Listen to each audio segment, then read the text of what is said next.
এই আচারটা অনেক লোভনীয় হয় যদি আপনি এভাবে বানান।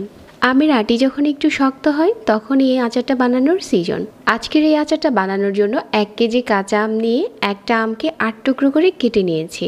এখন একটা ছড়ানো ট্রেতে নিয়ে নিচ্ছি।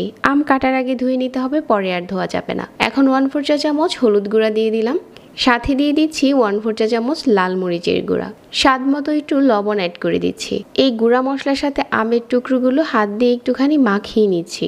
এখন এটা কড়া রোদে শুকিয়ে নিতে হবে 2 থেকে 3 ঘন্টা। এখন আমের টুকরোগুলো এরকম হয়েছে।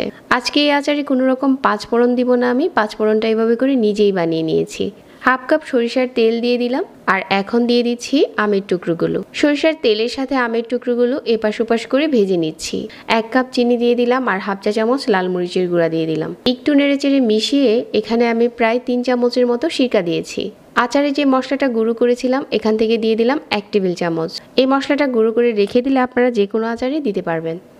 একটু নেড়েচেড়ে মিশিয়ে নিচ্ছি আর মাঝারি আঁচে জাল করতে থাকছি। এখন চুলা থেকে নামানোর আগে স্বাদ মতো রেগুলার লবণ আর বিট লবণ দিয়ে দিচ্ছি। এখন চুলা থেকে নামিয়ে নিচ্ছি, আর আচারের কালারটা দেখেন কতটা সুন্দর হয়েছে। আর আচারটা খেতেও অনেক লোভনীয় হয়েছে।